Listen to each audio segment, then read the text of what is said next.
चलिए आज बात करते हैं मक्के की रोटी की। आप लोगों ने ज़रूर खाई होगी मक्के की रोटी। और जब मक्के की रोटी को हाथ पे बेला जाता है तो उसका स्वाद में चार चांद लग जाता है।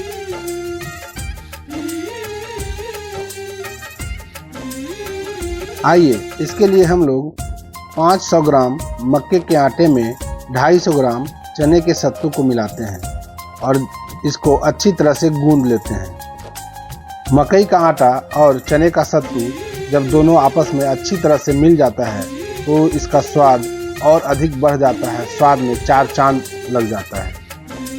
स्वाद के साथ साथ यह पौष्टिक भी बहुत ज़्यादा होता है। इसके लिए इसे अच्छी तरह से हम लोग गूंद लेते हैं।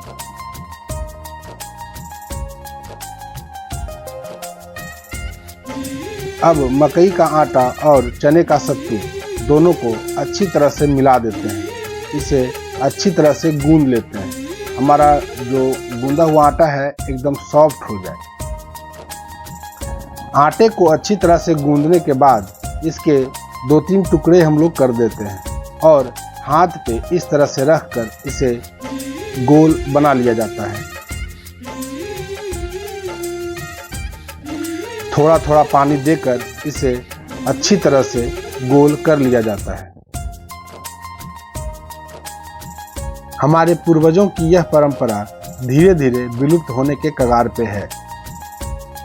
अब गांव में कुछ एक लोग ही इस परंपरा को बचाए हुए हैं।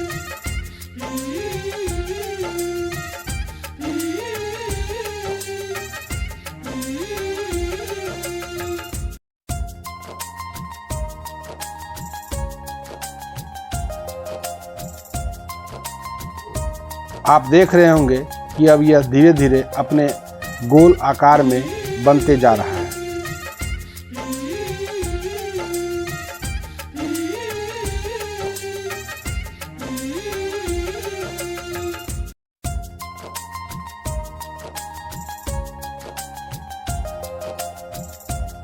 अब यह पूरी तरह से पकने के लिए तैयार हो गया है।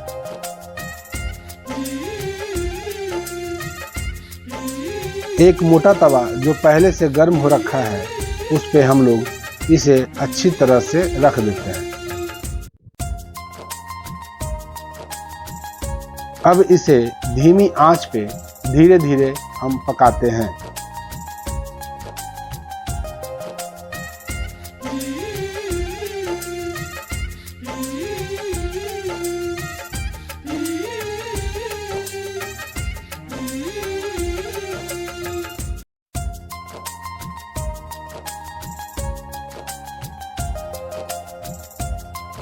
इसके साथ पके हुए लाल मिर्च, नमक और सरसों तेल मिलाकर खाने में इसका स्वाद लाजवाब हो जाता है।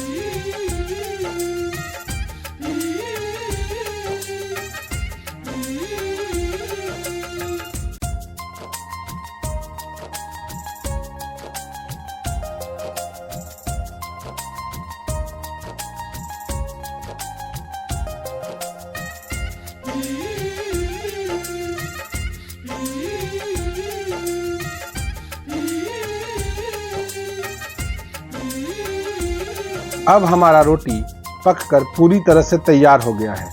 अब इसके स्वाद को बढ़ाने के लिए इसके दोनों तरफ घी लगाया जाता है और इसे पके हुए लाल मिर्च, नमक, तेल मिलाकर और साथ में टमाटर की चटनी के साथ खाने में इसका स्वाद लाजवाब है, शानदार स्वाद।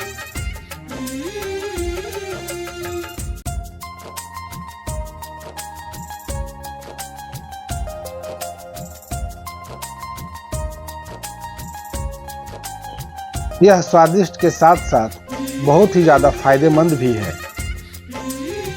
अब इस रोटी का आनंद लें। मिलते हैं अगले वीडियो में। जय हिंद।